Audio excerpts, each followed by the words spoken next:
sens marketing, si je peux m'exprimer ainsi, c'est-à-dire d'être capable d'aller puiser les données, de les organiser pour pouvoir avoir une planification efficace.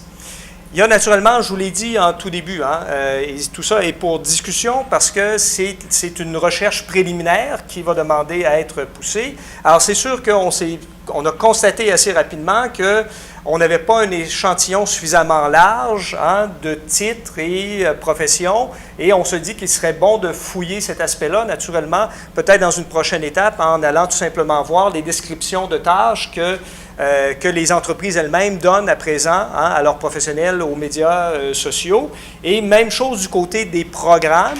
Et je donne l'exemple tout simplement d'ici à l'Université Laval. On n'a pas recensé ici le département comme faisant partie des programmes offerts, mais on sait bien qu'à l'intérieur des cours que l'on donne, que ce soit moi, que ce soit Francine, que ce soit d'autres professeurs, on aborde la question des médias sociaux pour effectivement donner des outils aux étudiants, mais on ne l'a pas retenu ici parce qu'on a préféré y aller tout simplement par des programmes qui étaient vraiment dédiés web et médias sociaux.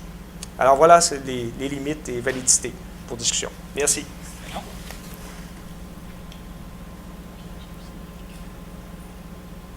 Alors, merci bien, François. Maintenant, on va maintenant passer à Alain Lavigne qui va faire une discussion limite-validité de cette étude. Donc, comme professeur, évaluateur de travaux académiques, tout ça, je fatigue tout le temps quand les étudiants que j'encadre ne terminent pas leur devoir avec une partie de discussion limite. C'est toujours intéressant d'avoir des résultats, mais encore faut-il les mettre en contexte et prendre déjà une distance avant de se faire lancer des tomates.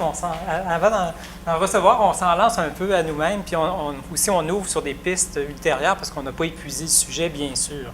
Donc, dans la discussion, ça sera très court, ma partie, parce que ça va porter là-dessus. Je pense qu'on a vu, Anthony l'a bien soulevé, l'importance accordée aux notions de transparence et de fiabilité. C'est vraiment ce qui ressort, là, je pense, que dans la première partie de la recherche, mais j'aurais peut-être plus insisté sur le deuxième item. En fait, on a vu au départ qu'il y a une grande diversité des organisations. Donc, on n'a pas des organisations. La comparaison est très difficile dans le cadre de cette recherche-là parce qu'il y a vraiment une grande différence entre les types d'organisations, aussi les cas observés au niveau de l'urgence, de la sensibilité. On a des grosses urgences et des très petites. Donc, je pense que ça fait en sorte que c'est difficile, je pense, de procéder à une comparaison, mais ce n'était pas l'objectif de toute façon initial de la recherche. C'était beaucoup plus une première recherche sur le sujet parce qu'il n'y en a vraiment pas beaucoup de réalisés. Et dans ce sens-là, c'était de documenter, une première documentation de manière plus large sur un terrain qui n'était pas très exploré. Donc, je pense que dans ce sens-là, les objectifs ont été atteints. Et ce qui ressort, Anthony l'a soulevé aussi, je le relève à la fin, on voit très bien qu'il y a une dichotomie au niveau des situations sensibles. On s'aperçoit qu'il y a vraiment des situations dites sensibles mineures qui, en général, peuvent se résumer à un commentaire négatif et le fait de ne même pas intervenir, on le voit, mais on sait que ça ne dégénérera pas, on n'intervient pas, ou des situations de communication de crise sensible majeure où là, il y a plusieurs interventions. Il faut absolument intervenir en tant qu'organisation. On a une dichotomie assez bien notée qui pourrait être intéressante pour recadrer une autre recherche et partir de ces éléments-là. Donc, je pense que ça, c'est un élément aussi peut-être à soulever et à retenir. Et la recherche aussi a montré qu'on avait étudié beaucoup plus des situations à partir de Facebook. Donc, Twitter, on n'a pas vraiment beaucoup de données pour analyser des interventions Twitter. C'est peut-être quelque chose qui pourrait être plus évalué dans d'autres recherches, mais je pense qu'on ne peut pas faire de grandes conclusions par rapport à l'intervention des animateurs de communauté avec Twitter actuellement. On n'a pas les données suffisantes dans le cadre de cette recherche-ci. Les organisations étudiées ont-elles vraiment intégré les médias sociaux à leur culture? Cette question-là est à poser directement aux gens qui ont donné des entrevues. Et c'est un peu une surprise. Les trois quarts disaient oui, mon organisation a bien intégré les médias sociaux. Et on pense, là, il faut prendre la posture du chercheur en disant, je pense qu'il faut peut-être, c'est pas parce que l'organisation a une personne souvent qui s'en occupe, qu'elle a vraiment intégré de manière générale. C'est peut-être la posture du métier de la personne qui est dans l'exercice du fonction, en disant je suis là, donc je suis utile, mon organisation entière m'appuie. Je pense qu'il faut être un peu plus nuancé. Je pense qu'il y a peu d'organisations qui ont intégré vraiment, je pense, dans leur culture à une étape qu'on pourrait juger avec satisfaction. Puis je pense qu'on peut en discuter, mais je pense qu'on est dans les premières. La culture est encore à développer et à peaufiner. Là. Je pense qu'il faut qu'un volume important des organisations étudiées soit oui, tout va bien, on est assez, on est correct. Je trouve ça un petit peu exagéré. Je voulais peut-être juste conclure, parce que c'est toujours intéressant aussi dans le cadre de cette recherche-là de voir qu'est-ce qui s'est fait ailleurs, dans d'autres contextes culturels.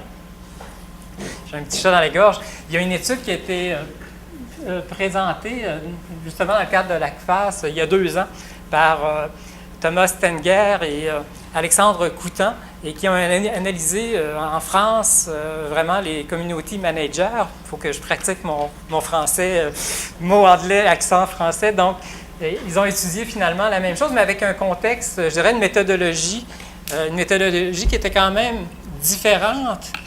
Mais c'est pas parce qu'on a une autre méthodologie puis d'autres types d'entretien avec un corpus différent qu'on n'arrive pas avec des résultats.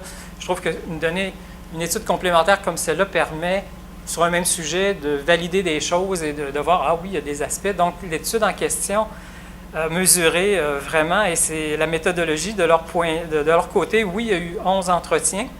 Les entretiens, c'était beaucoup plus axé sur les grandes organisations. Donc, nous, il n'y a pas de très grandes organisations dans le corpus. C'est plus des organisations publiques, parapubliques, pas PME, mais organisations sans but lucratif. En France, c'était plus les grandes organisations et un peu au niveau administratif. Donc, un corpus quand même différent. Et ils ont fait l'exercice aussi d'aller voir les discours en ligne sur le métier naissant. Ce qui n'est pas un exercice inutile, de voir qu'est-ce qui s'écrit, qu'est-ce qui se dit, qu'est-ce que les animateurs eux-mêmes disent de leur fonction. Donc, c'était une méthodologie différente. Et il y a un état de situation qu'on peut voir par rapport à la recherche qui est la nôtre, qui est quand même différent. Les profils de recrutement, on a mentionné qu'ici, c'était beaucoup communication, relations publiques et peu avec d'autres formations. En France, on va voir le profil de recrutement des animateurs de communauté, ça vient, c'est beaucoup plus éclaté, c'est beaucoup plus large. Ça peut être des stagiaires aussi qui sont en situation de stage en Europe. On n'a pas on n'en a pas interviewé de notre côté. Donc, il y a un profil de recrutement qui est quand même différent en France. Et ce qui est relevé dans le cadre de l'étude en question, je peux peut-être vous donner le titre. C'était Community Management et Community Manager, cheval de Troie marketing pour le web social. Donc, c'est la présentation de Stenger et Coutan. Donc, autre élément qui a été soulevé dans ce travail de recherche-là, c'était que les gens qui ont été interviewés n'étaient pas à l'emploi de l'organisation, travaillaient dans des agences, donc c'est carrément à l'externe. Les organisations, en tout cas en France, semblent beaucoup plus faire appel à des services externes que d'avoir ces professionnels-là au sein de l'organisation en tant que telle. Mais les personnes interviewées en France disaient « c'est pas la meilleure situation pour nous, on devrait retrouver ce métier-là au sein même de l'organisation, dans les services de com, dans les services marketing, peu importe, en tout cas la structure qui est valide, qui est appliquée dans les organisations dont on parle. Et un dernier élément que j'aimerais peut-être soulever, qui a été soulevé dans l'article, c'est aussi qu'il y avait un débat carrément sur la question de l'appellation en tant que telle. On avait des appellations qui community manager, community management, et une troisième plus large qui semblait présente dans le vocabulaire, social media management. Donc, on n'est pas encore fixé du côté français sur l'appellation aussi de ce nouveau métier-là. Donc, mais on voit qu'avec ton intervention, François, peut-être t'en avais quoi, 11 que tu as ciblé? Donc, on voit que c'est un métier un peu plus récent qu'on voit apparaître. Pour ce qui est des fonctions, je n'irai pas dans le détail, mais on relevait à peu près les mêmes types de fonctions, de tâches qui étaient exercées. Donc, pas inutile de regarder un peu dans un autre contexte une étude similaire pour voir les différences, les choses qui se ressemblent. c'est ce que je voulais ajouter, peut-être pour conclure, avant de passer évidemment à la période de questions sur le sujet, puisque je pourrais peut-être animer d'ailleurs. Ce que tu pourrais effectivement animer en tant que Donc, sur... est-ce qu'il y a des interventions sur... OK, il y a plusieurs intervenants. Est-ce qu'il y a... Oui. A-t-on été aussi clair que ça et aussi... Oui. Pouvez-vous ouvrir votre micro? Merci. Oui, merci. Jean-Claude Demonget, je suis enseignant-chercheur à l'Université de Franche-Comté. Alors j'ai été vraiment intéressé par tous ces aspects à la fois théoriques, méthodologiques, résultats. J'ai, 3-4 questions. Je vais essayer d'être bref, court et précis. La première, c'est par rapport à... Est-ce que vous avez eu dans vos entretiens des retours sur l'automatisation de leur animation, c'est-à-dire vraiment utiliser des outils qui remplacent l'humain dans la gestion de la relation?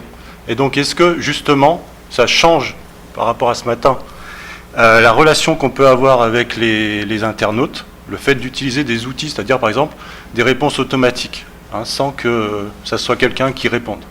Je vous inviterais à venir à l'avant, on serait tous ensemble. Ce qu'on peut faire aussi, c'est que d'ici, avec les micros pour le son, on peut déjà répondre au fur et à mesure, voilà, là où ça s'adresse à l'un de nous. Comme vous voulez. Donc c'est Je pense l'idée que- je pense que c'est de... encore plus Est-ce que vous avez été sensible à vraiment cette question de l'automatisation dans la gestion d'une communauté Anthony, d'outils? Oui, bien en fait, c'est pas... quand on a interrogé les animateurs de communauté, il n'y en a aucun qui nous a dit utiliser ce type d'outils. Donc, je pense que de manière générale, au Québec, je ne sais pas ce qu'il y en est en France, mais ici, je pense que l'utilisation d'outils pour automatiser l'animation de communauté n'est pas vraiment répandue. En tout cas, dans les animateurs rencontrés, il n'y en a aucun qui nous a parlé de ces outils-là. Donc, Parce que c'est clair que c'est important en termes dans votre modèle de communication bidirectionnelle symétrique. Oui. Cette utilisation d'outils, il est vraiment trompeur. Les personnes pensent être en relation directe avec l'animateur, ils ne les sont pas. Donc ça pose vraiment des problèmes éthiques importants. La deuxième question, c'était, est-ce que vous avez eu aussi des éléments, vous avez parlé d'une sorte de modèle idéal de la formation, qui serait chez vous donc côté communication et relations publiques. Est-ce que vous avez eu des retours sur la situation actuelle, qui doit être beaucoup plus issue d'auto-formation, donc des personnes autodidactes qui, par une dimension sociale de groupe, vont acquérir leurs compétences?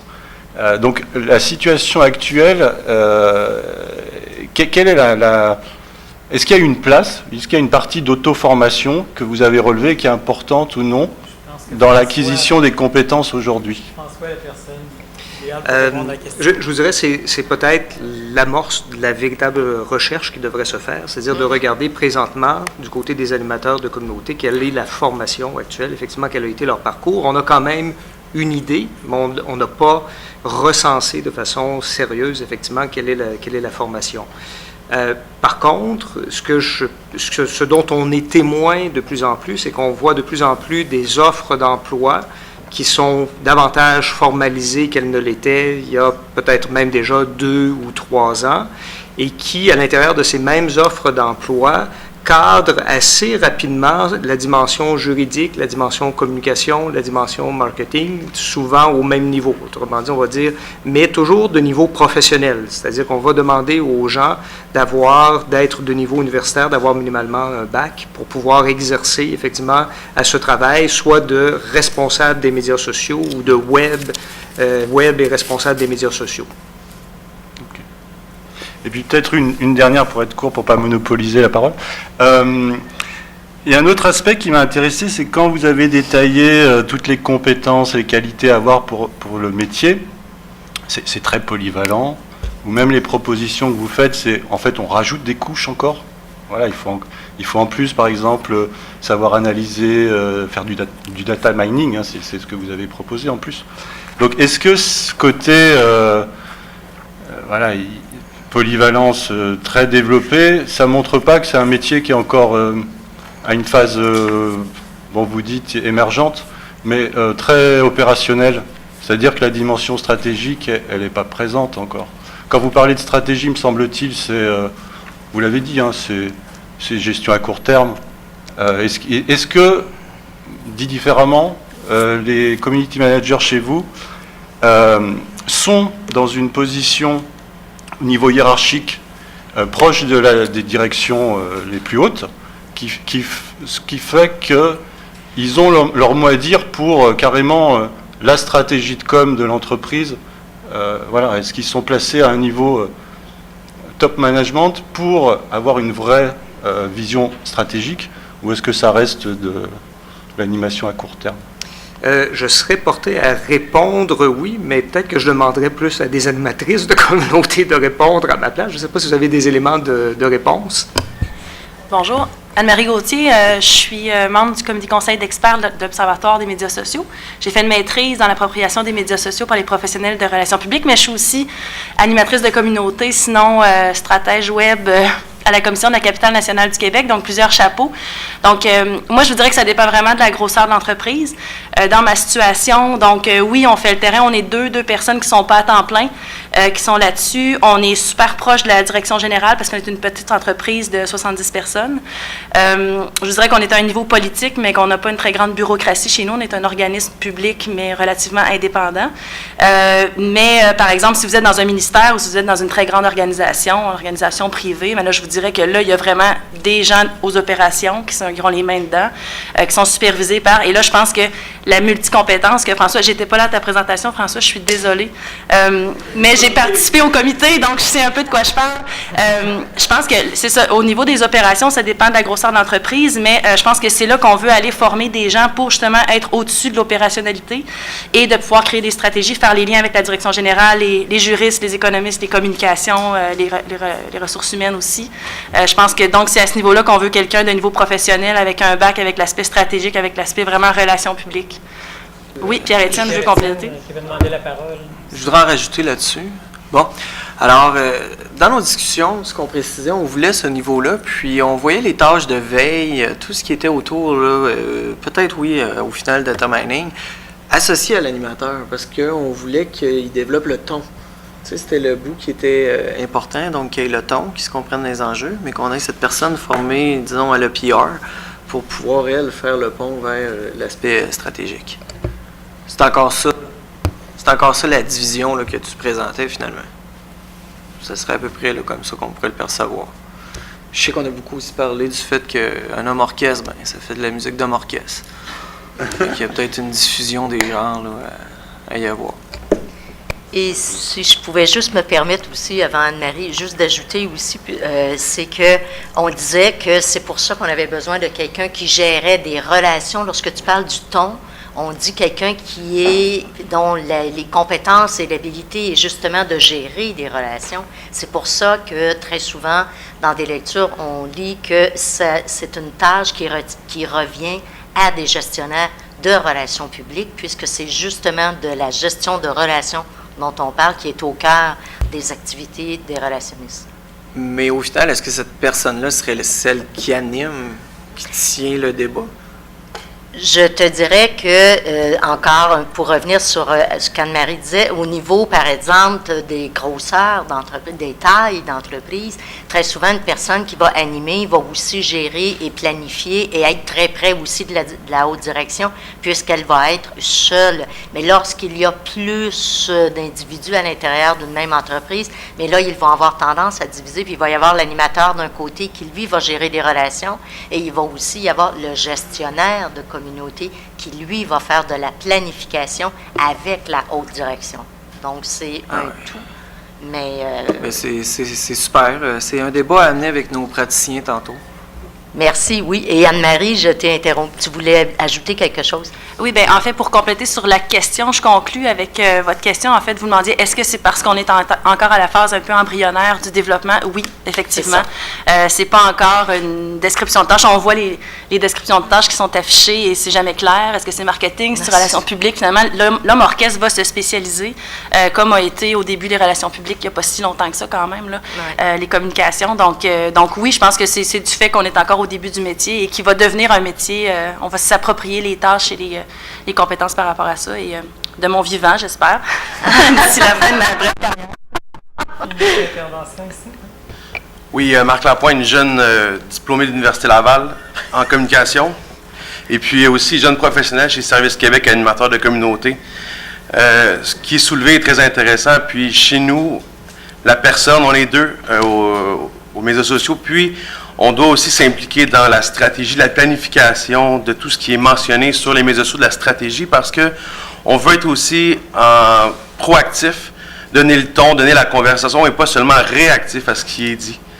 Des fois, il y a des temps morts, les gens sont moins présents, les gens nous parlent moins, mais pour pas que ça tombe dans l'oubli, pour pas qu'on passe, qu'on soit pas présent, on veut donner le ton, poser des questions. Donc, afin de le réaliser, on prépare les stratégies, on fait des plans de communication, on les soumet à nos gestionnaires, mais on est dans toutes les phases de la gestion d'animation. Donc, pas seulement au niveau de parler avec les gens, mais aussi de planifier ce qui va être dit, puis comment on va le faire, dans quelle situation. J'allais relancer. Est-ce qu'en agence au Québec, on est aussi, dans ce sens-là, uniquement, je dirais pas la machine qui répond, mais est-ce qu'on a un rôle stratégique où on essaie d'éteindre, entre guillemets, les crises? Moi, je pense que c'est une situation, on a des gens ici, des professionnels qui sont des cas d'exception, qui sont intéressés à réfléchir même sur leur propre métier, donc je pense qu'on a des exceptions. Il ne faudrait peut-être pas généraliser, je pense qu'on trouverait peut-être des situations où les gens sont là parce qu'ils sont là, puis je pense pas qu'ils soient vraiment en situation trop de hiérarchie.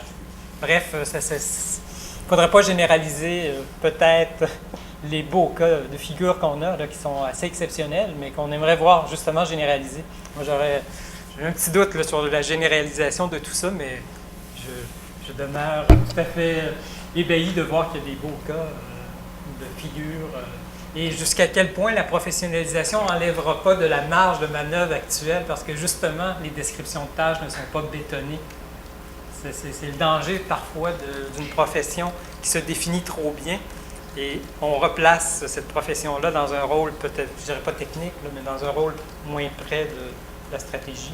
Parfois, c'est les règles internes qui en font ici. Mais je pense que votre question allait dans ce sens-là, plutôt que... Oui?